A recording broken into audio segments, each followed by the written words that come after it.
Tonight,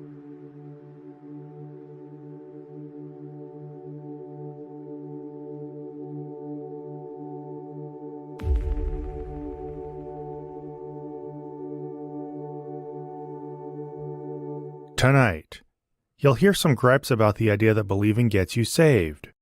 Dan performs not one but two Christian raps, and we decide once and for all which apologetics are bad and which are so bad they make us want to poop our pants with rage. This is Zadanza.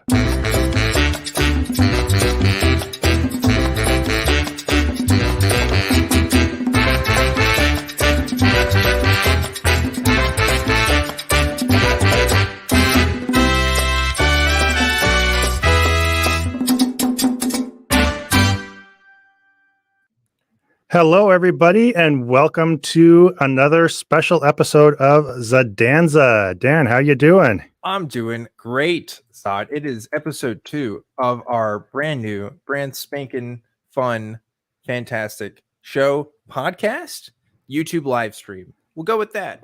So, yeah, happy to be here. Yeah, I like to call it a TV show. That might be the worst description, actually. Out of all of the things I just listed, but you do you, Zod. That's fine. Okay, fine. Maybe we can do a tier list of ways to describe our show next time. A tier list of how we can describe our show. I'd be down for that. Actually, that sounds okay. Cool. Well, today's a very special day. It's the 1 week anniversary of Zadanza. Yes, it is. What a so, congratulations! Yeah. Yes, we made it the 1 week between shows. So, how's it going? By the way. Going really good. I just finished my last day at my old job. I was starting a new job next week, so a lot of transitions happening in my life, but of course I'm going to make time for this wonderful, fantastic show, and I'm excited for it today. I think we got a good number 2. You know, there's a lot of shows out there, Zod, like I go like, let's just make a podcast, and then they release an episode and that's it. They're done. We got to number 2, baby. We're there. We're going with this thing. Yeah, I wonder what percentage of shows we're ranked in terms of longevity and success. I don't know, but we're here now. But but here we are. So, yes, life's going well for me too. I'm still at the same job, so I didn't walk out the door weeping, as I'm sure you did. Right. Still doing the same job. Still for those who are wondering, I'm still making Prophet of Zod videos.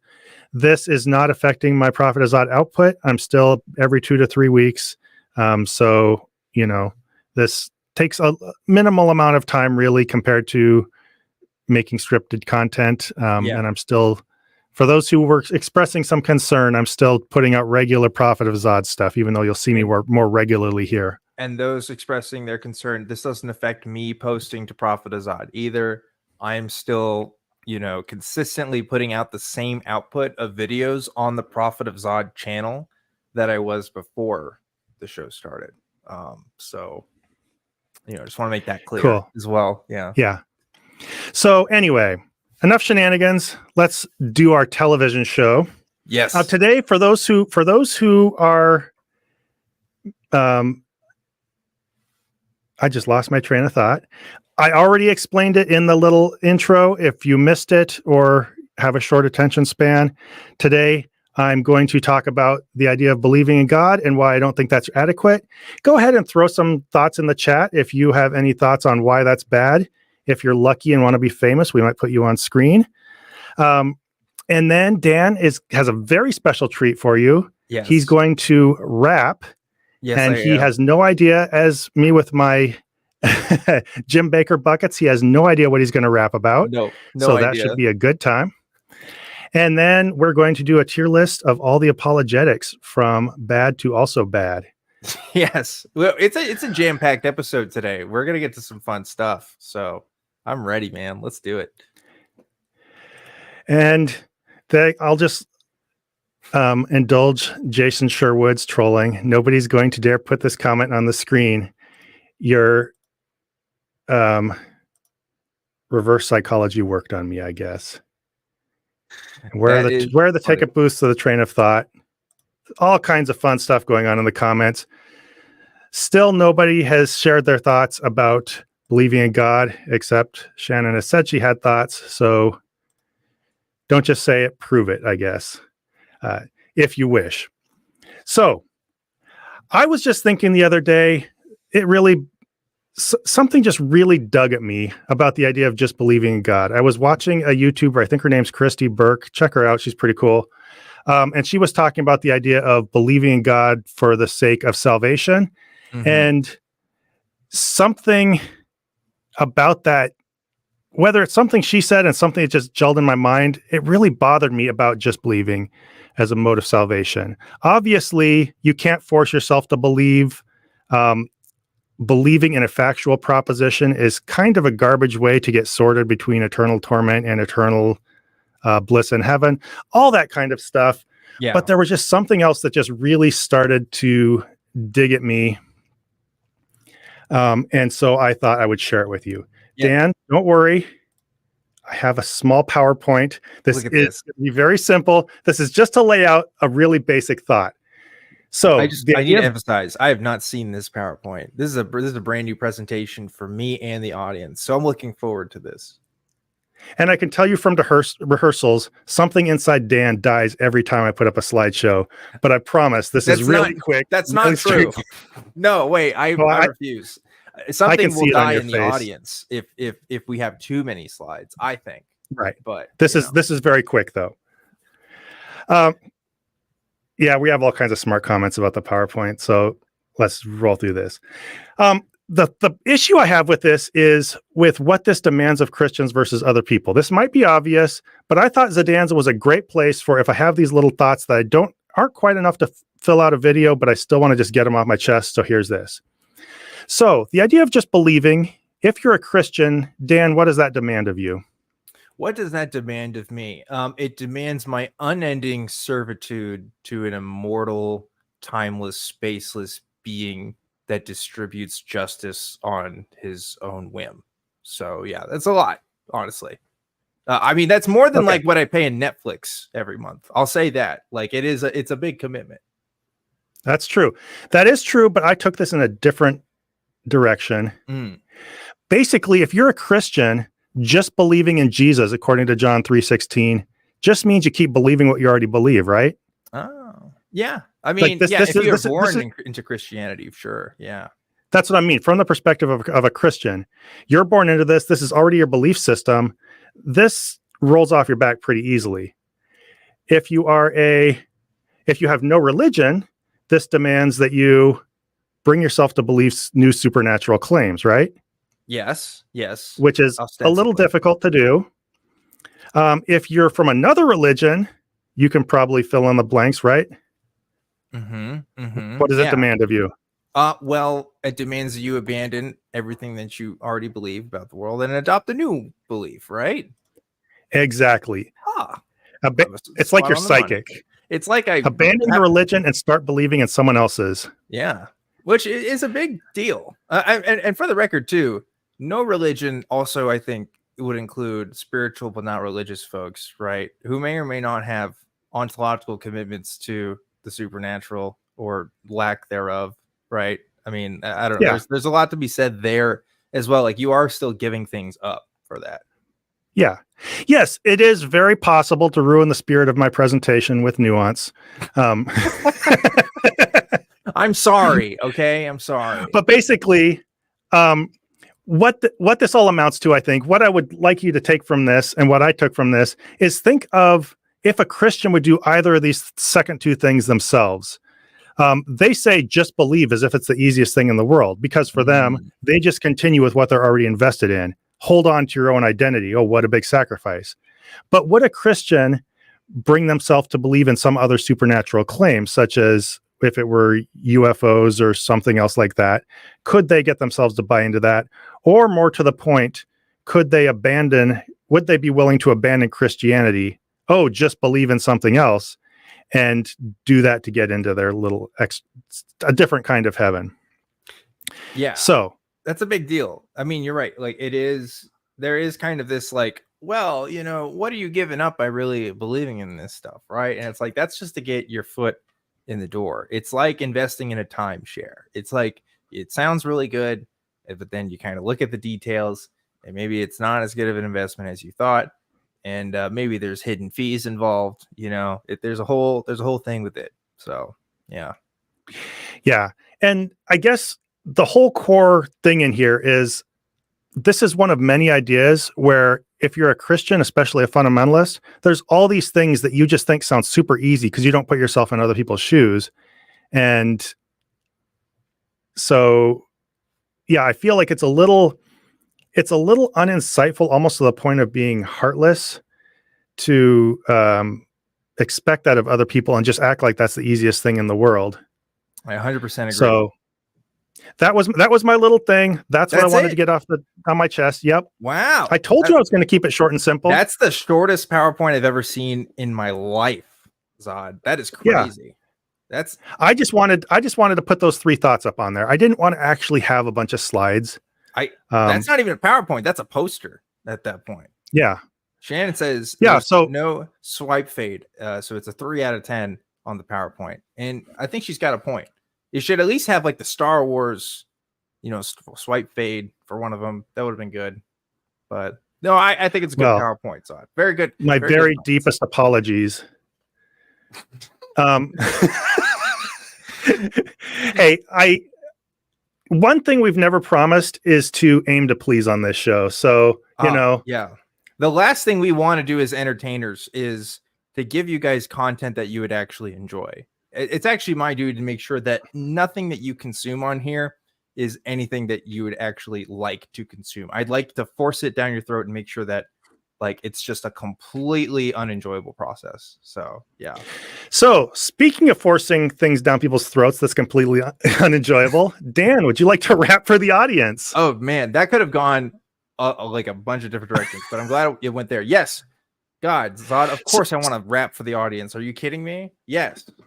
So I need to set the stage for the people who weren't among the small group in our preview phase during rehearsals.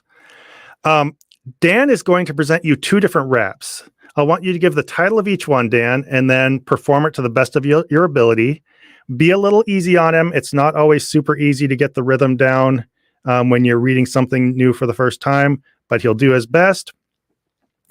The whole point of this, though, is that one of these raps is an actual Christian rap, and the other one is making fun of a Christian rap. Mm-hmm. So we could just name this Christian rap or making fun of a Christian rap, kind of a Poe's Law type thing. Dan's going to do both. Neither he nor the audience knows which is which.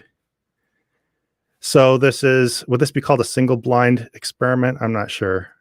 For whatever that's worth. Yeah. Somebody's blind, and it is me. So a one-person blind experiment. Well, I guess so. The audience don't is too. I don't know. So audience, don't look at my face for signs of which is which. But anyway, enough shenanigans. Dan, you need to rap for us now. Yes, I will. Can you, in fact, make sure that I have the right link? Because I want to make sure I have the right one for this. It was in our show folder, Tarnation. I even told you. Oh, it is? Oh, okay. Yeah. I didn't see it in the show folder. But if you look under this week's show. Okay. Well, all right. See, now I gotta do this. This is so embarrassing, folks. So unprofessional of me to not have this ready for you. So my apologies, because we only give you, again, the most quality of content here on this television broadcast, as Zod has pointed out. Christian raps, 8 to 10. I think it's this one. Okay, that is. Yeah, I got it. Okay, just want to make sure, Zod, because this is key. This is this is going to define my career as a rap artist. You understand? Like, when folks in the future are going back and saying, "Man, objectively, Dan came in, killed the game. Let's look at the demo tapes." They're going to find this. So, for posterity's sake, this is very important. That's all I wanted to say. Okay, you ready for this? In the audience, as you're listening, I want your feedback on which you think is the real. If you think he's doing a real one or a fake one. So go ahead, Dan. This is rap. What is our first rap? Rap 1. It's called Atheists Owned. Okay. Oh, I'm sorry. I need to throw out one other thing. The theme of these raps, these aren't just Christian raps. these are both Christian raps that are very bitter toward atheists. So these are atheists attacking Christian raps, which I think is just extra spicy and extra fun. Yes. Okay. Yes. I'm trying not to read ahead, but I'm seeing some words in here that are Okay. Go for gonna it. be interesting for me to rap, but I'm gonna do it. Okay. You gonna give me a beat? You gonna beatbox, or am I just going freestyle? Absolutely not. All right. Okay. All right. Just me then. Here we go. Okay. Hello, everybody. I'm not feeling kind of sour. Unlike these atheists, I'm preaching to the choir, or to the, yeah, that does say choir, sour and choir. All right. That's like an Eminem. It's called an approximate rap. Like, no, that's not even approximate, bro. That's worse than Eminem being like, oh, orange rhymes with door hinge, bro. What is that? I hope you didn't write that, Zod. I hope, man. Ooh, what a start. All right, let's do this again. Hello, everybody. I'm not feeling kind of sour. Unlike these atheists, I'm preaching to the choir by making their arguments look foolish with God's word, while all these little free thinkers feed you a bunch of turds. The scientific theories made up in Darwin's head are all these atheists dream while they're lying in their bed. All the atheists are sitting watching with their face in stone. We Christians have 2 words to say. That's atheists owned. Oh my fucking God. Zod, I swear to fuck, if this can't be real. You have to have written this. Dan, there's no more rap. way. Hold on. Can we present? I need witnesses to this. Okay. Can I present it on the screen real quick? What I'm having to read here. This is absolutely asinine. Okay, here we go. So Christians are crazy for believing in God, while Dawkins and Hawking are doing Satan's job. Strong atheists say there's no such thing as God, but I know you're really just putting up a big facade. Come on, don't cry. Just get used to it, kid. You're going to keep getting owned by this evangelist. All atheists are sitting, watching, feeling all alone. We Christians have 2 words to say, and that's atheists owned. I can't.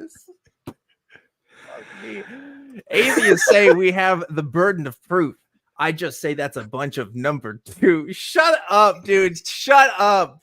No way. Shut up. Oh my God. So all of you stop running from a fight. Matthew 4:19. He actually has it right. Until someone can prove that God is not real, atheists can tell me how torment feels. Atheists, take this advice for the rest of your days. Read your Bible and do what it says. Atheists owned. Jesus H. Christ. Zod. How'd you enjoy that one? No shot, dude. No shot. That's real. Holy shit. No shot. You've got to be kidding me. That is absurd. Yeah, my money is on you wrote that 100%. I haven't even seen the other one. That is crazy. Okay. All right. Well. All right. What's the title of our second one? Title of the second one here is Wise in Your Own Eyes, which is Wait, are you intending really to share this? bad. Yeah, I'll share this too. There we go. We'll share this. Maybe if I zoom it in, will it be a little bit clearer to the audience? Maybe if I do a little Control Plus, that look a little better. Yeah. Okay, and then I can't see what's ahead, so that's good. We'll keep it like this. Okay. All right. Okay. Rap number 2. Wise in your own eyes. Jesus brought the word. He made it perfectly clear. You can kneel before the Lord, or you can stand in fear. So why like to sit there acting wise in your own eyes when every soul will know the truth as soon as he dies? I think you're so smart. You think you're so smart, you atheist tool, but say there's no God in your heart, and that makes you a fool. And by the way, if you say I'm not a fool, then your thinking is flawed, because the Bible says you are, and it's the word of God. Non-believer? No, you're a liar. It even says in Romans 1. So one day you'll be on fire. Holy shit. While I'm up having fun. Yeah, man. Okay. Now don't come at me saying that's just circular thinking. When you take a Darwin on faith, without even blinking. I think it's supposed to say Darwin. When you take Darwin on faith, I think so, yeah. without even blinking. I mean, how you claim to know Jesus never rose and died when even you admit my claims can't be falsified. Shut the fuck up. Okay, all right. Ooh. All right, now I'm a little confused. Is it getting a little tougher? Falsified? Who in how old is rap? 40 years old at this point? Is you think Tupac ever wrote a line using falsified in his lyrics? What is happening? This is whew. Do you think he ever wrote a rap airing his philosophical grievance against atheists? It's a whole other vocabulary, right. Dan. Listen, I've been missing out. That's all I'm saying. Yeah, if this is real or the other one's real, clearly I'm not up to date on the Christian rap game, and maybe that's not on. That's on me. So let's continue here. It says that means my claims are true, and you know who knows it? You. So no need for debate, no need for your hate. Get down on your knees before you meet your fate. Ooh, a little sexual undertones there at the end. Now think of this way. If you still mock my song, you gain nothing if you're right. But what if you're wrong? Ooh. Pascal's wager in rap form. That's crazy.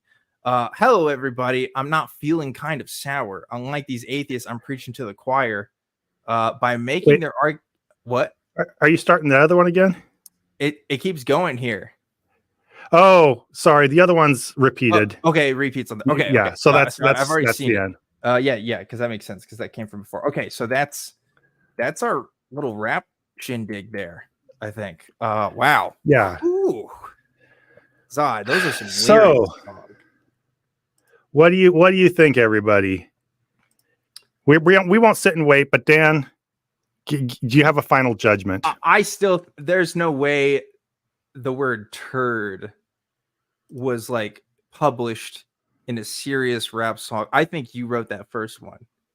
You said crap and turd. That's not Christian language, Zod. See, that's how you gave the game away, because that's crazy. If that first one is real, I will lose my fucking mind. I think you wrote that first one. That second one, don't get me wrong, also ridiculous. I mean, falsified. Come on. But I think you wrote the first one. I think the first one's fake. Okay. By the way, I put up a comment on the screen. I don't know. I saw Greg Locke's rap on Telltale. This sounds possible. I just wanted to give everybody the joy of looking up Greg Locke rap on YouTube. You'll never be the same after that. I haven't seen that. If we have some extra time, maybe we can put it up if we can find it. Maybe after the end of our tier list. Yeah. So, you ready for the results? Yes, I'm ready for this. Between atheists' own and wise in your own eyes, the real rap is atheists owned. Oh, wait, that's the first one. Yep. You're joking. Zod, you're joking. That first one, that's real? I can prove it after this. I'll play it for you maybe at the end if you want. Shut the fuck up, Zod. Somebody wrote, well, all these little free thinkers feed you a bunch of turds. Somebody said that. A grown-ass adult wrote that. You're joking. Do you want a little bit of context? You want to know who wrote this and performed it? Yeah, what possible fucking context could justify what I just read? Are you kidding me? That's real? That first one's real? I was so convinced he wrote that. There's no fucking This way. Actually was written and performed by a YouTuber named G-Man. Oh, G-Man wrote that? Oh shit. Yep. That's a G-Man original? G-Man original from 10 years ago. Oh. Bro. Stop. That I'm at a loss for words. You got me on this one, dude. You got me. Holy shit, you got me. That's crazy. It's really hard. Oh, it's really hard to make it bad enough, but not sounding like me, especially when you start to recognize my writing. But I thought Atheist Zone might get you. Dude, you got me. You got me so good. Damn. And for those who want to, when we're done with our hour of content and the half-hour kind of hangout time, I can play Atheist Own for you if you all want to hear it. Come on, don't cry. Just get used to it, kid. You're gonna keep getting owned by this evangelist. That is awesome. That is so Now, cool. I think I took out a couple parts just for length, and then I replaced a couple of people's names. They had some names of some people in here from way back in the day, some old atheist YouTubers. But other than that, it's exactly the same thing. God damn, dude. That's wild. Oh, man. Okay, well, I think anyway, it's about time. Let me take over here and get us to our next segment. Sound good? Yeah, let's do a tier list. Here's what we need in the future. So we need musical little transition sounds so that we know which segments we're starting. Let's put a pin in that. Let's put it in the show folder that I neglected to prepare myself with the information therein. Absolutely. Yeah, I think that's a good idea. Yeah. Okay. So here's what we're doing today, ladies and gents and NBs. We got a tier list for you today. Okay. I'm excited for this. We tested this tier list and it's good. Okay. It's a good conversation we're about to have with you folks today. I am going to share my screen and show you what we have been cooking. Today's tier list, the first tier list of maybe many tier lists that we will have on the Zadanza program, is a Christian apologetics tier list. Zot, put that bad boy on the screen. Let's get it up there. Boom. Okay, so if you're living under a rock, you don't know what a tier list is. Basically, it's where you put pictures of stuff and you rank it on a list from best to worst. In this case, we have a couple rankings. We have S, A, B, C, and D. S being the best, okay? Like cream of the crop.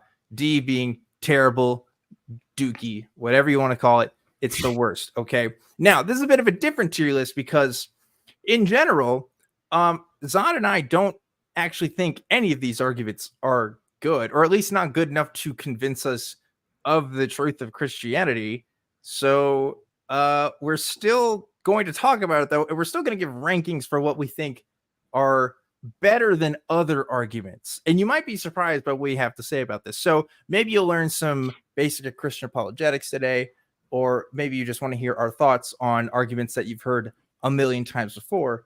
But we're gonna get through this today. So Zod, you ready to go through this list?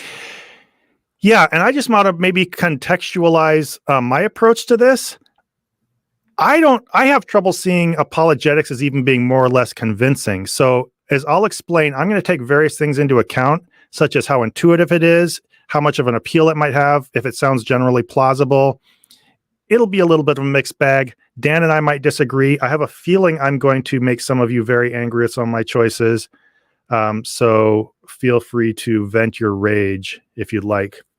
All right, so here we go. Go ahead, Dan. Yes. So just to be clear, too, there's some extra pictures in here because tier list maker is weird, and I didn't want to start over on this list. So there's only going to be 10 actual arguments that we're going to be looking at today. We're going to start with this first one here, Zod, and I'm going to pull it out here. It is this bad boy right here. I know you know just by looking at this what this argument is. What is this argument? Everybody knows when they see a grid. When they see a grid. A grid for an apologetics is Pascal's wager. Pascal's wager. Zod, what is Pascal's wager? Pascal's wager, philosophically, is hot garbage.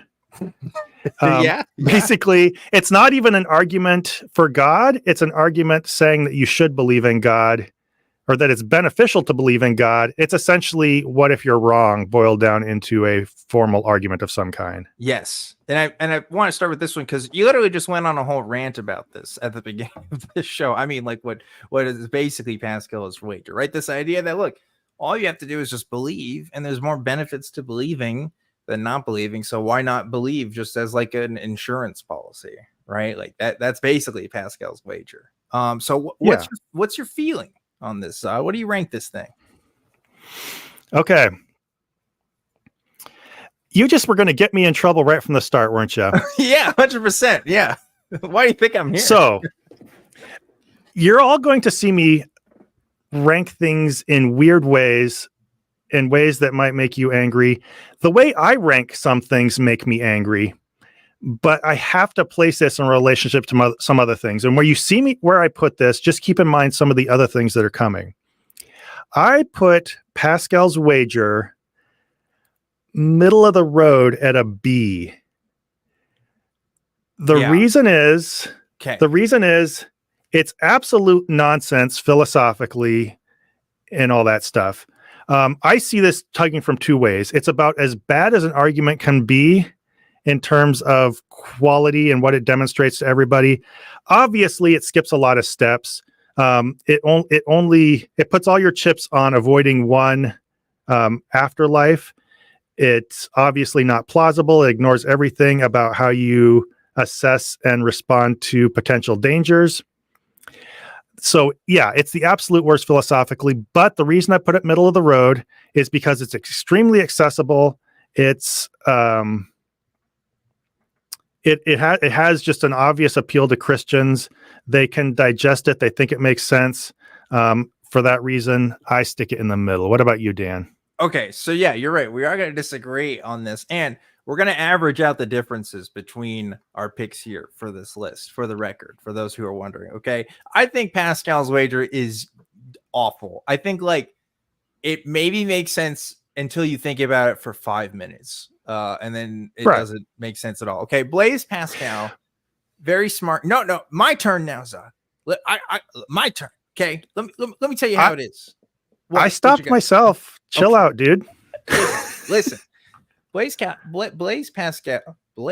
That's a hard name to say. Blaise Pascal was a hard man. Okay, he lived a hard life.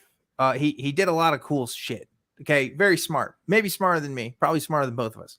This is the worst thing he ever did. Like in his life. Like philosophically, it's terrible because if you're not already a Christian, this can't possibly be convincing to you in any way whatsoever. This is only convincing to you if you grow up in a Christian society and you have no benefits or stakes to not believing as you currently live, right? That's the only way this makes an appeal. Otherwise, if you think about it and you don't grow up Christian at all and you're encountering Christianity for the first time and somebody says, well, you should just believe though, that means absolutely nothing. So it's a C tier for me at best, but honestly, I think it's a D. I really do think it's a D at the end of the day. So because we're averaging it out, I think that means we have to put Pascal's wager on the C tier. Okay, you know what? Yeah.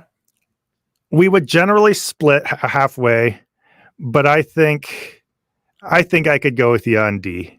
You think you're going on D? Okay. Yeah.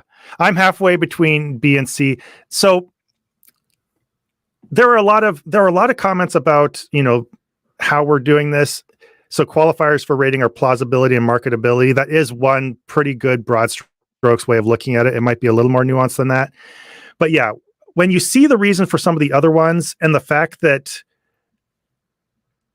as you're processing your internal rage and your just general angst at hearing these arguments complemented by people who I hope you have some respect for, at least more respect than apologists, think that we need to find some distinguishing thing between these arguments. So yeah, that's why we're trying to be as generous as humanly possible and find some rationale to bump these up. So anyway, Sorry, go ahead. No, I mean, like I said, if you are already a believing Christian, this makes sense because you already believe it. So why not? I'm encountering this from the point of view of like, okay, you're encountering these kinds of arguments for the very first time and evaluating from different positions, whether you're already a Christian or not a Christian. There is no other perspective where this works. This only works if you're already a believing Christian. I cannot reasonably think that anybody who's not a Christian would ever find it convincing whatsoever. So that's why I really think it's D and maybe C if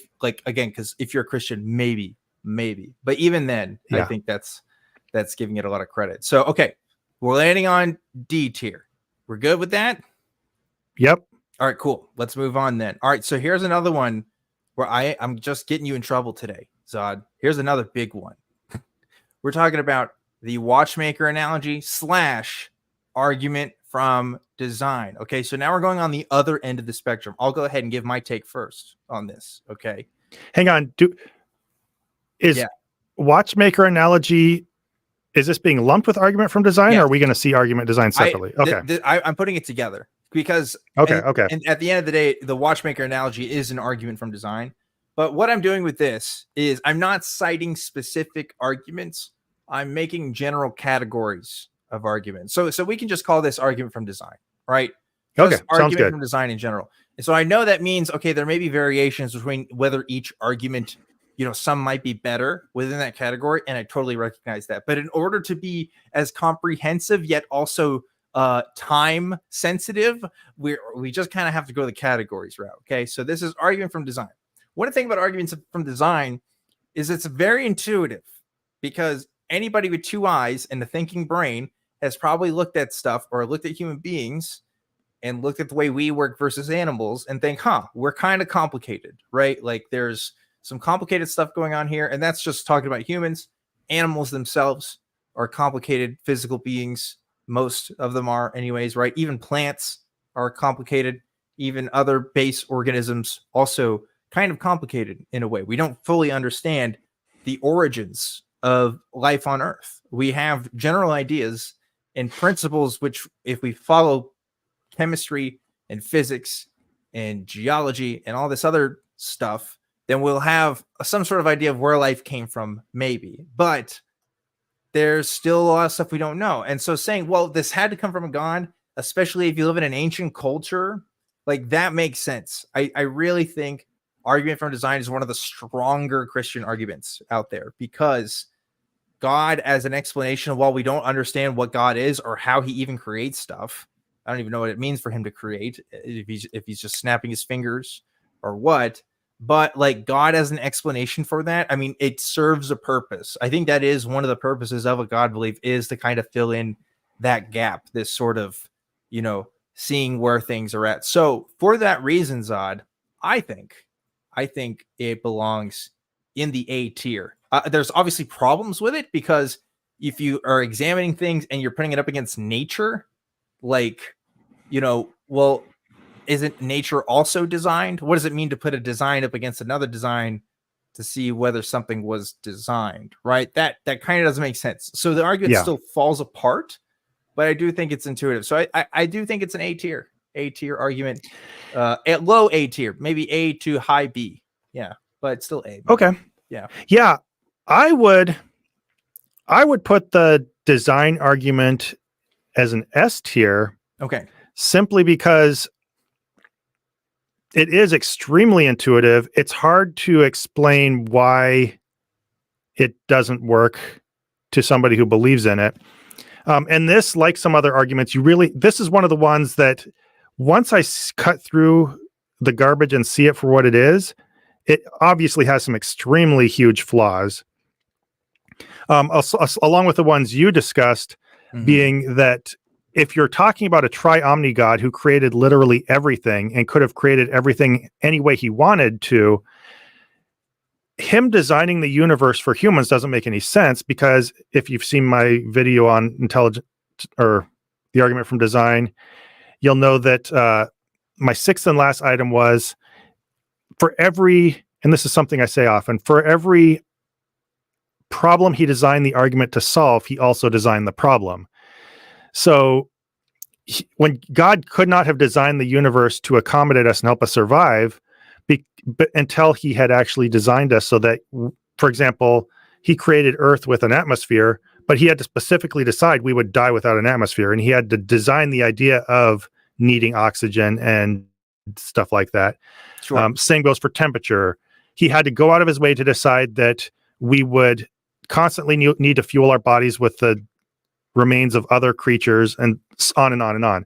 That in itself makes this totally fall apart. However, it is very complicated. It does have a big intuitive appeal. Even a lot of atheists, if I were to hear one argument the atheists say they find compelling, I think this is usually going to be that one. So I would put it on S. The actual watch I find a little extra silly because obviously you know where a watch came from, and that's part of how you see it as designed. Yeah. And also you're comparing it to the random nature around it, and the random nature the undesigned nature that helps you establish that the watch was designed is what you're kind of trying to prove is designed. So Yeah, I would say A tier suffices. Good A tier? split of the difference. Okay, Yeah. we'll keep it at A tier then. But it sounds like we mostly agree on the positives of this argument, right? Yeah. Yeah. I think if I was to run Christianity, if you or I were to do a debate right now, I would consider running with an argument from design sort of argument. That would be in my picks. So interesting that we both agree on that. So let's go to another one where I think is going to be probably more in the middle. This picture right here is a picture of the Red Sea parting because it's an argument from miracles. Now, interesting thing about the category for this one is different from all the other categories in that it can also be demonstrative of other things besides a god, right? So I think like that makes it sort of different. But at the same time, this is the one thing when people say, why do you believe in God? They're like, oh, because my grandma got healed from cancer when they prayed to God. And it's that miracle that causes them to believe, or their belief that a miracle occurred. So that's what I mean when I'm talking about arguments for miracles. It can be anecdotes, stories that people have heard from their own time, or if they're reading the Bible and they say, wow, the Bible is a super accurate record of events, and they're saying there's miracles here, so we have to believe it because it's eyewitness testimony. Come on. So yeah, I think arguments for miracles, not super great for a lot of reasons. We just don't have any evidence of any miracles ever. Any miracle that's ever happened has always been a story. We've not published any research on miracles. If we did see a miracle, we wouldn't understand how to explain it. And it's not necessary that a god could be responsible for it. And also, it may just not be a miracle. It may just be something about science that we don't understand, right? If you showed me a magnet for the first time when I was 5, and you're like, this happens because Jesus died for your sins, I'd be like, yeah, okay, that makes sense because this is kind of wild. But now I have a little bit of a better understanding of how magnets work, unlike the insane clown posse. And unfortunately, I don't think God is the reason for it. So for that being said, I think it's a C tier argument. I can see how there's unexplainable stories in the world. People can't really know how to make of it. And that makes it kind of convincing for their own personal lives. But outside of that, I don't think it does much. So I would say low B to high C for this one, landing on C tier for this. What do you think? Yeah, I'm going to make this one pretty simple and just agree with you. Okay. Miracles are generic. You can get rumors of them from any religion, any background, anybody who has any kind of paranormal belief. Yeah. It's typical. It's very typical. I don't know, just urban legend type stuff. Yeah. The only thing that I think could possibly bump it up a little higher is that it has a very high emotional appeal. Like it does. Often we'll get tangled up with people's stories. And this is one of the ones I would have the hardest time questioning if somebody said they believe because God healed their grandma or something like that. But yeah, I generally am going to say I agree with you on that. Okay. All right, cool. Let's leave it at that then. Since I introduced the last two, I'll let you have the first take on this next one. So this one is one where we're going to have some disagreements on, because when we talked about this before, we had some disagreements. Let's see if we still share it after our discussion. This one right here, I got a little justice symbol going on because this is an arguments from morality. Okay. And this isn't talking about tag arguments saying that like morality is a precondition for God's existence or anything like that. I'm talking about the fact that we can intuit or understand moral principles, typically objective moral principles, according to Christians, right? This ability to reason, this ability to understand right from wrong is demonstrative of the existence of a God, of a creator God, and a God that, instantiated his sense of right and wrong within us, right? Cultures all across the world have ideas of what right and wrong are. And that's weird if there is no God, because why would we have even these concepts? Why not just kill each other, and do whatever we want? It seems like people have a basic principle, basic understanding, and therefore that points to God. What do you think about arguments from morality? Well, Secular Rarity said, I got them all jazzed up to get angry, and I've failed them in that regard. So hold on for a second, and maybe I'll fix that for you. Argument for morality. Yeah. I absolutely despise this argument, as I'm sure you all do. You might see me on my way toward prefacing an uncomfortable decision about where to place this, but I will say I might despise this as much as any other argument for God. I think it's absolutely horrible. It's obnoxious. It might imply some things about our dispositions as people, even though they magnanimously grant us that, well, you can be moral as an atheist, but you have no basis for it, that kind of thing. I would place this in the S tier simply because it has an extremely strong appeal, both emotionally and intuitively, for not only Christians, but everybody. It's one of the ones that took me, debunking this one was kind of my bread and butter for a while until I moved on to other things. I think it kind of played out on my channel, but it's very hard to dig to the bottom of and really sort out good arguments against it and be ready to kind of intercept or deal with all the objections people bring to you. One of the most obnoxious things about it is somebody can tell you there's no objective morality without God. That takes them literally like 5 seconds to type out on their keyboard. The explanation to debunk that is hard, takes a lot of thought, and you can give them this really good, complicated explanation, and they'll just basically repeat what they said originally. That's nine times out of 10. That's what's going to happen in any conversation. There are a lot of problems with this. Obviously, morality is, as we conceptualize it, is promoting the well-being of other people. You all know that. I think the core thing is this argument's a little circular because they're defining morality as being what is the will of God. Yeah. And essentially what this argument does is, morality is really hard to unpack. It's really hard to understand why we should be moral. What this does is backs you up to the very beginning, the kindergarten understanding of morality, basically saying who's in charge and why should we listen to them. And so I'll leave it at that, but I would put it in S tier, as much as I hate to do it. Okay. So yeah, this is, I think, where probably out of all the arguments we have the biggest disagreement. I think this is a B tier argument. I think it's a high B tier argument, maybe almost A. Maybe you can convince me it could be A. And when I was a Christian, to be fair, I did find this one convincing. I may have put this in an A or S tier if I was still a Christian. But as I've grown older, Zod, and grown wiser, I don't think it's as convincing.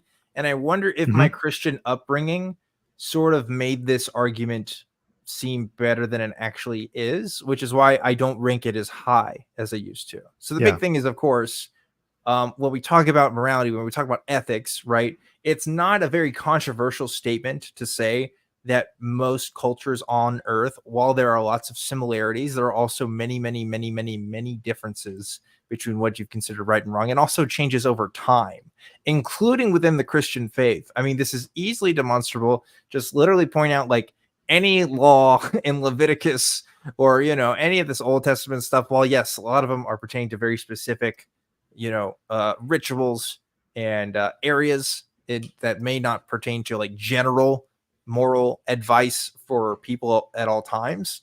It's still even fair to say that even some of the stuff in there wouldn't make sense even for the time. I would say there's this idea that morality is somehow objective, and that if we have the right tools, we can figure out what that means to be like objectively right and wrong. I don't think Christians have access to it, and for the record, I don't think anybody has access to it because I have very anti-realist positions on morality. But the point is, like, this is constantly being debunked every day with how Christians act in society. They don't seem to have an idea of what right and wrong is to me. I totally don't agree with what they think is right and wrong. It seems to be individual preferences, sometimes institutionalized preferences that take hold of societies, but like it all seems to boil down to what people want. It doesn't seem to have anything to do with what a God wants. And so that's why I just don't find this as convincing anymore. So I'm willing to put it at an A tier, but I don't know if I want to put it at an S tier for me. All right. I can go with A. I get where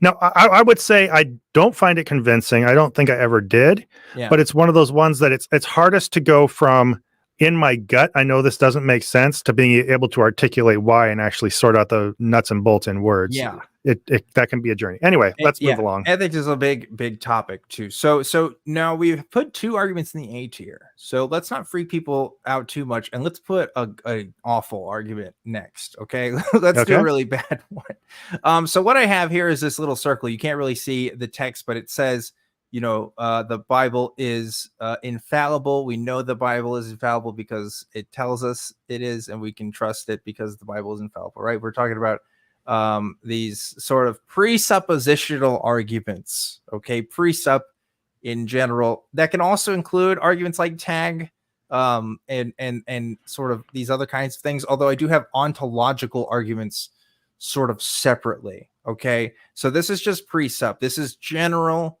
presup. Zod, what do we put in presup at?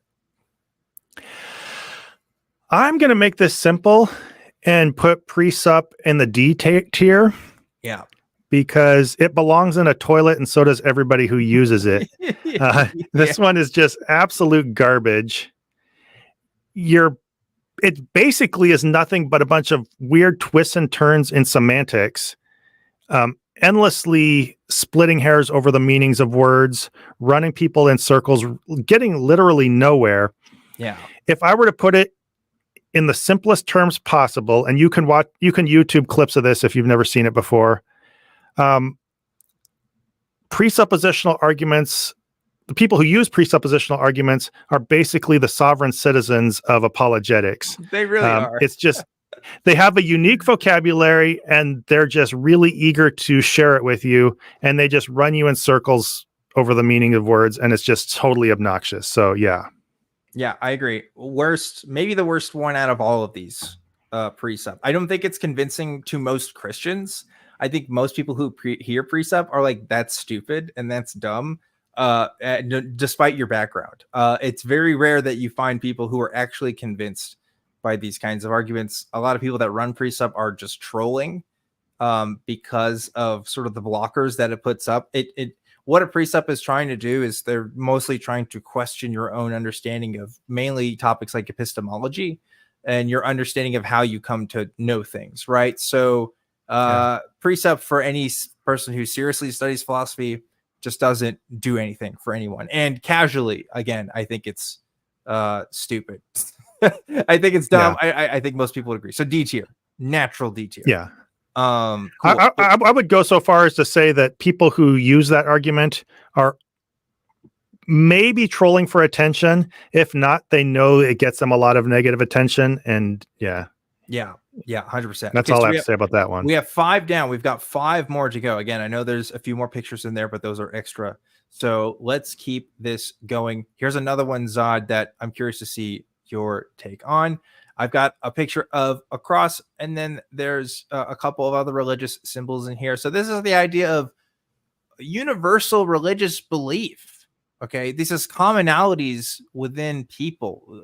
I struggled to find the exact word for this, and I tried looking up things for it, but it's mainly this sort of appeal to authority. It's this, well, not really even appeal to authority. It's more like this general idea of, look, we find people all over the world who have God beliefs. It seems that like spirituality is omnipresent, for lack of a better word, within the human condition. While there may be some exceptions with, some tribes out there that don't have any notion of the paranormal or spiritual or super religious phenomenon, it's fair to say that most cultures on Earth have had some kind of religious belief in their culture, right? So that must point to something beyond ourselves. That has to point towards something more, because how can so many people have this idea, and how can it be so intuitive if it just doesn't actually say anything? So I'll start on this first, since I let you do the last two. Okay. I think this argument is a C tier argument. I would say C tier, maybe high C to a low B. Thinking it's C though. I think it's very intuitive. I think that it's right. Like, if you don't know about, say, these kind of local exceptions to, what's considered spirituality or religion for some cultures, it is fair to say that for most cultures in recorded human history have an idea of religion, have an idea of a hierarchy of spirituality. You can even argue that religious beliefs that don't exclusively point to God beliefs still have something that's transcended to humans, like Taoism, for example, right? Like talking about these sort of natural forces that are beyond us. And so I think that it's intuitive to people to say, well, maybe that points to a creator, something that sort of links all of us. Now, of course, the problem is these claims are all mutually exclusive for the most part on what these forces are and how they operate in our lives. But another thing is, of course, just because a bunch of people believe in something doesn't make it true. This is just an argument ad populum, right? It's just saying, well, this is the popular thing, so it must be true. I think someone who has a freshman understanding of philosophy would understand this, but to a layperson, I still think that this could be very convincing and extremely intuitive. I do think religious beliefs are oftentimes intuitive, not always on the technicalities, but just a general spiritual sense. So C tier is where I'm landing on this thing, but I could see it in a B tier as well. What do you think, Zod? Yeah, I would maybe lean more toward B, simply for the fact that it has a broad appeal to people, even if you're not really religious. It also, it's hard to really attack this one because you're going after a lot of people's experiences and things that are meaningful to them. I could go with this either in C or B, though, because it's immediately, unless you're some kind of universalist or you think there's some kind of God that doesn't care what you believe specifically, then it becomes immediately self-defeating. Like, a Christian has to come to terms with why other people have different forms of spirituality, which could get either complicated or ugly or whatever. So yeah, I would. And also, there's the whole point where once you look beyond that as a blanket fact and start looking into how people arrive at spiritual beliefs, what kinds they've had in the past versus now, when that starts to fade, you're really making appeal to the fact that people have superstitions. And I don't think that's really a great argument. Yeah. So yeah. If I were a Bayesian statistician and I had to adjust my probabilities on the belief that there is a creator, and I'm taking this argument into account, my priors, what I would think would justify it before I analyze anything would give more credence to the idea that there is more evidence than not of of the human spiritual experience pointing towards something, if only for the fact that so many people claim to have spiritual experiences. So many people claim to have this connection to something beyond, and that seems to go back into recorded history. Like, for as long as we've been able to write stuff down, we've basically had ideas about religion. So I'm willing to put this in B tier. I think B tier is a solid place to put it. Obviously, of course, that intuition, that sort of natural flow that comes with this argument really just doesn't work under further scrutiny. But B tier is okay with me. So let's go to our next one here. This one is from the movie Prophecy, but it's an argument from prophecy. Okay, Zod. So arguments from prophecy, this is very specific to the Christian beliefs in particular. You can also include Islam. You can also include Judaism, but we're talking about the Christian God.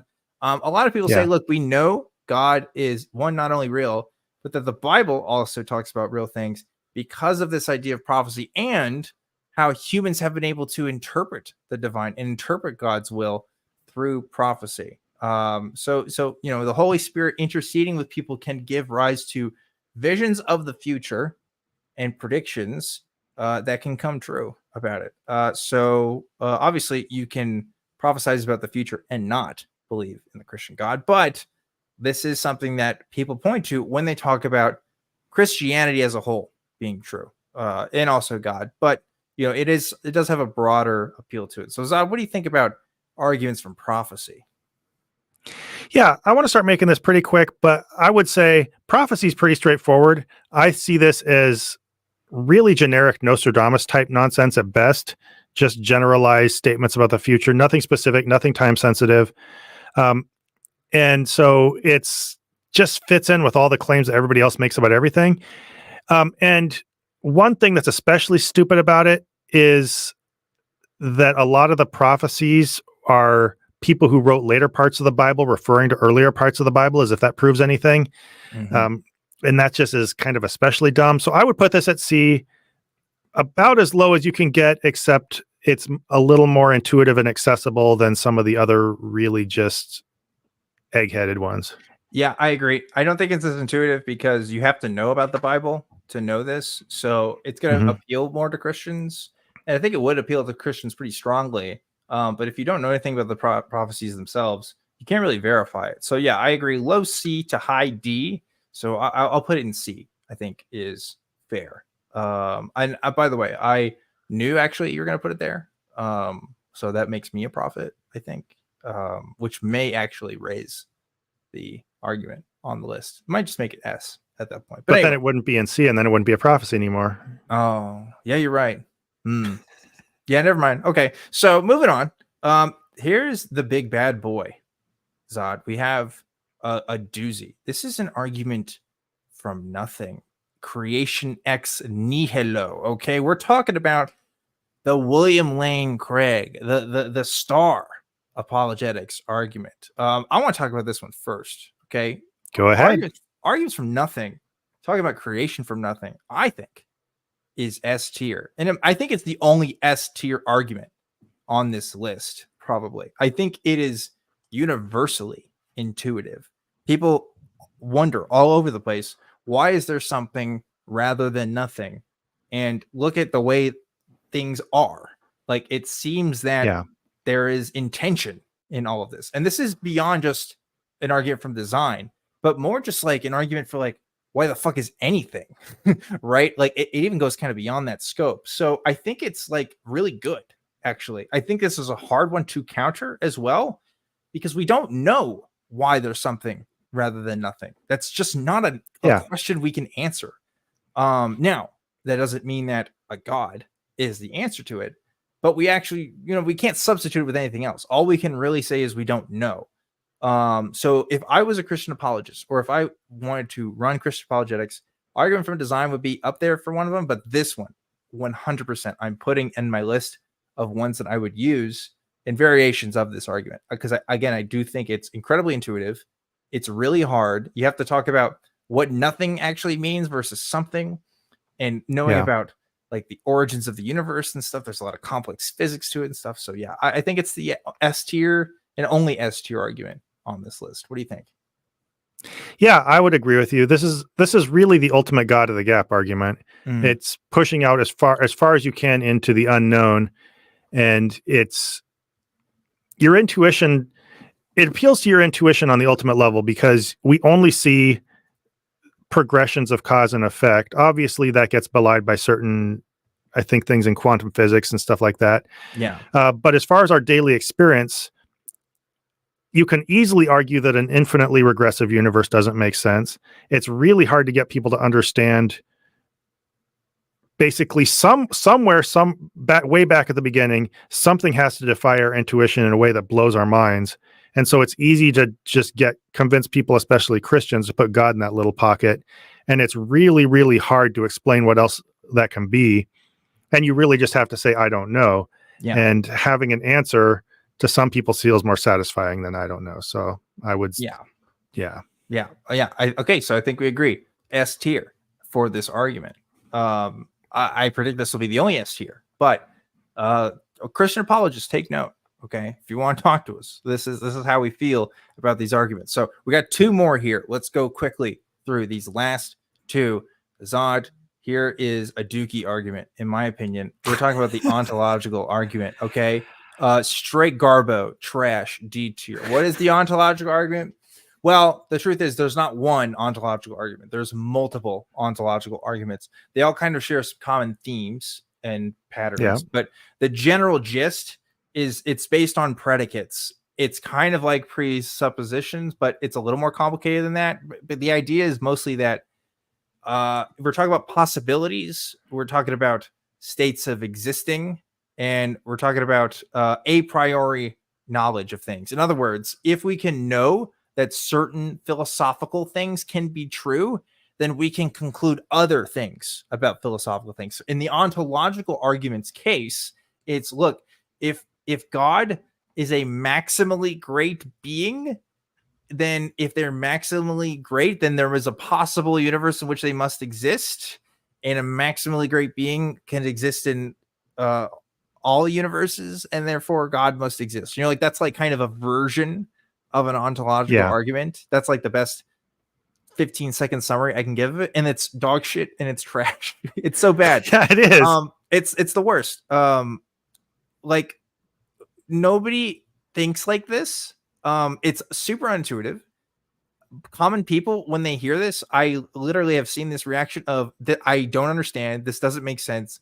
Why should I believe it just because you said a bunch of words? That's really all this argument is. It's look, definitions mean this, and so therefore God. Like that is kind of like ontological arguments to me in a nutshell, and that's why I think they're garbage and they're bad. And even other Christian apologists are very sour towards them. Zod, what do you think? Yeah, I went to a Christian school, and once the pastor came in and basically dumped all over this argument and talked about how stupid it is, you're really trying to define God into existence using premises that include God existing. Like, if basically you're saying if you cut down all the middle, whatever, you cut everything out of the middle, you're basically arguing from if a maximal being exists, then a maximal being must exist is essentially what I take from that argument. Yeah, and it's so inaccessible to the average person. This is basically for just really egg-headed people who want to sound smart by getting you lost in their sea of complicated words and nonsense.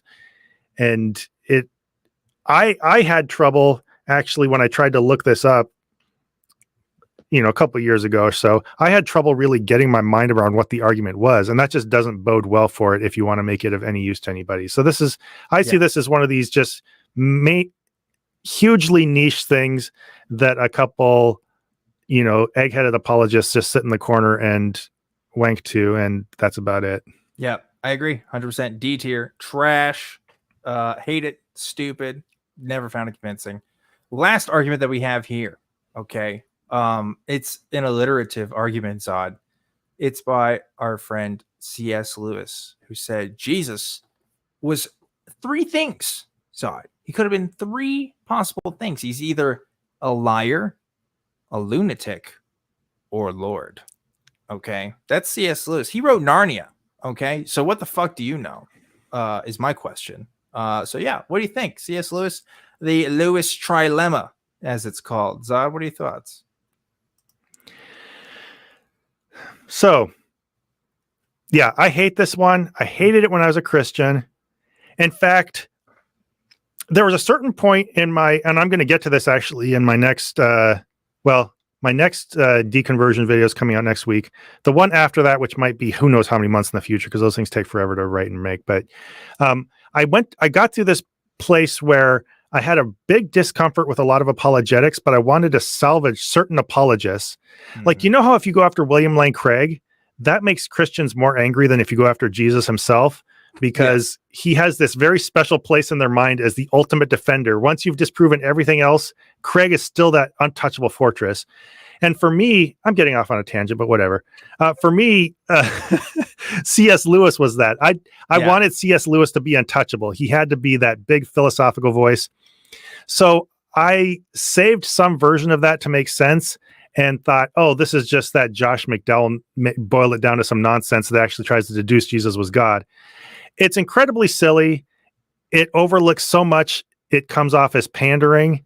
And basically, it depends on assuming that Jesus, as portrayed in the Gospels, actually was, or Jesus existed as portrayed in the Gospels, which isn't a really great place to argue from. And I think there's also this comparison to a poached egg. Like, believing you're a poached egg would just be like the craziest thing in the world. How much more crazy to think that you're God, which, even though God maybe is a more high-flung concept, that makes a lot more sense to mistakenly believe. Anyway, I'd say I'd put it at C list to make long story less long. And the only thing that saves it from being D is that it's alliterative and somewhat accessible to the average person. So it's not as bad as like ontological or whatever. So I'm going to agree with you, and I also will put this in C tier. And here's my reasons why. You're right. It's alliterative. It gets points for having alliteration. It's catchy, and it's from a smart person. So that means it has to be right. But more so, Is it? You don't think C.S. Sorry, go ahead. Listen, I couldn't write Narnia. Okay, I could. I give him props for that alone. But regardless, this is a bad argument, and it's a bad argument because it is a false trilemma, right? People make this point and say, look, it can't just be liar, lunatic, or lord. It could also be legend, right? Now, yeah, apologists will quickly point out, well, look, the Gospels are too short of a time period between the life of Jesus and the Gospels being written for any legends to occur. And my response to that is, have you ever heard of this thing called QAnon? Because QAnon started like 5 years ago, and already people believe mythical, batshit crazy things about the U.S. and what's happening here. So absolutely, this could be legend. You're right. The Gospel's account of Jesus may not actually be reflective of Jesus at all. It may have nothing to do with the real person of Jesus.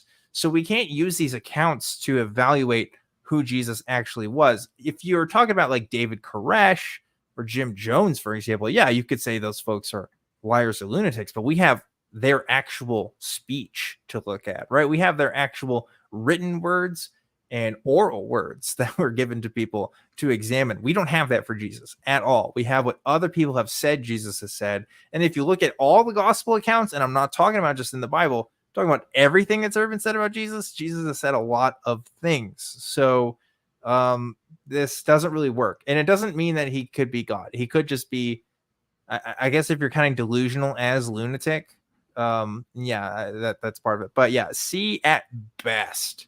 But it's a low C, high D for me. Again, it gets points because it's catchy, but that's it, And the comment we have on screen, I think, sums up an important point as well. Liar and or lunatic are infinitely more plausible than Lord. Yeah. You would never reason your way to, oh, it seems weird that this person was lying or was crazy, therefore it must have been supernatural. You'd never go there on anything other than the existing religious belief that you already held. Yep. So, yeah. Yep. You wouldn't say it about Muhammad, for example. Who also had a lot of things to say. But yeah, it's what they do. So anyway, okay, that's the list. This is our tier list. So for the record, here's what we got. S tier, argument from nothing. A tier, we have argument from design and arguments from morality. B tier is argument from common religious convictions, I'll call it, common religious experiences. C tier, we have arguments from miracles, arguments from prophecy, and the Lewis trilemma. And D tier, we have Pascal's wager, precept, and ontological arguments. I'm good with this list. I think this sums up my views pretty well. Do you agree? Yeah, we had to sort them somehow. We did our best. If we were just doing it based on how compelling and believable they were, we'd end up with just D tier. So we made something of this. I'm pretty satisfied. I'm satisfied too. I think this is a good list. Folks, if you want to look at this list, you can actually go on tiermaker.com and look up Christian Apologetics tier list. It's the only one there. I made it. As you see, I have some extra images here because I couldn't figure out how to remove it on Tiermaker. So maybe if you want to edit it, that's totally fine. Do whatever you want with this list. But that's our tier list for today. I'm happy we got that done, Zod. Very good. Fun stuff. Absolutely. And that's pretty much the content of the show, unless you have anything that you feel like chatting about, if people have things in the comments. No. If anybody actually wants to hear the Real Atheist Owned. Yeah, dude, do you have that ready? Like, are we gonna get in trouble for playing that, you think? Would they send a cease and desist? I don't think so. I can't imagine that this. I can't. You want to risk it here, Zod? You gonna risk it for the biscuit? Because that's crazy. That's a crazy. Unless this beat is copyrighted or something. You want to just go for it? Fuck it. Yeah, let's do it. All right, let's go. Let me share a screen here. Oh God. Is there a music video? No. It's just like slides. Oh man. When was this published, Zod? 10 years ago. 10 years ago? Damn.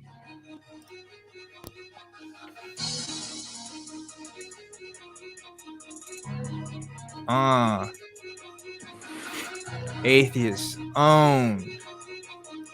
This is a Line Prime Beat production.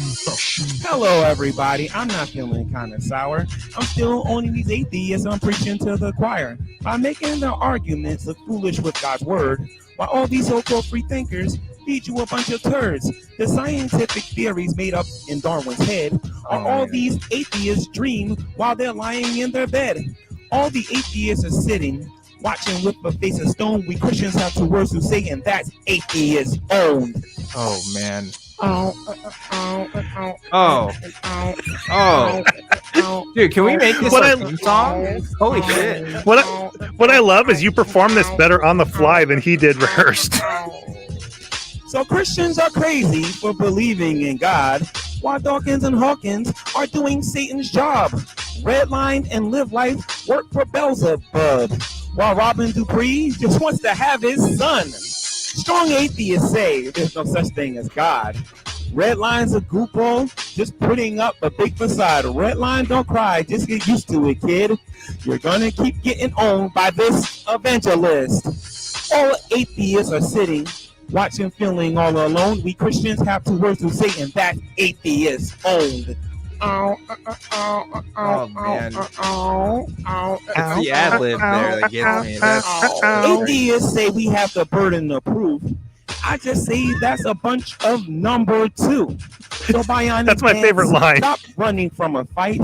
Matthew 4:19, he actually has it right.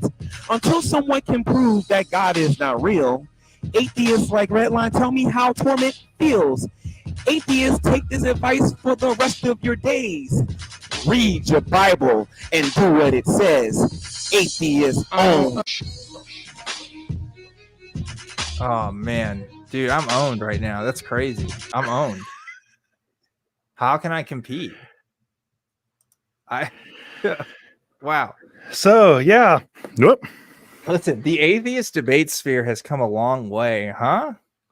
10 years Yeah, ago. that's a trip down memory lane, even looking at some of those old people. There are atheists on there who I don't think it would be controversial to say have not aged well over time. Yeah, a lot of them are not. Some of those are not posting content anymore, or if they are, Cult of I'm not watching it. of Dusty started trying to get people into some kind of pyramid scheme or something. I think I don't remember exactly. whoa. Yeah. Oh man. Oh geez. Yeah. That was I'm still flabbergasted. You got me so hard, Zod. I thought that one was fake, but that was the real one. That's crazy. Yep. Good job. Good job. Thank you. Thank you. Oh man, I think that's all the time we got for today's show, huh, Zod? Yeah, let's wrap this up. I appreciate everybody for showing up. This was a lot of fun as usual, usually being this week and last week. But I hope you enjoyed and have a good night, everybody. Thanks, everybody. Hope you enjoyed Zadanza. Please sure to like and subscribe and comment below. Tell us what you want to see on this show. We are going to continue to do these live streams every single week, Fridays at 9 p.m. Central Time. If you have email, I said Fridays, didn't I? Oh God, yeah, it's Thursday. It's Thursday today, not Friday. I'm so used to saying Friday, but yeah, this is a Thursday show. If you have ideas that you want to send us or direct feedback, we have an email address in the description. And if you want to support the show, feel free to hit us up on Patreon. And that lets us know that you are interested. That money is split between me and Zod for everything that we do here. And I think that's it. I think that's all, Zod. Yeah, thanks for doing the stuff I always forget to do. And once more, have a good night, everybody. Voy a cantar esta canción con mucho cariño de mi corazón a la República Dominicana, la casa del merengue y la casa de la bachata. Voy a cantar esta canción con mucho cariño de mi corazón a la República Dominicana, la casa del merengue y la casa de la bachata. La la la la la la la, la casa del merengue. La la la la la casa de la bachata.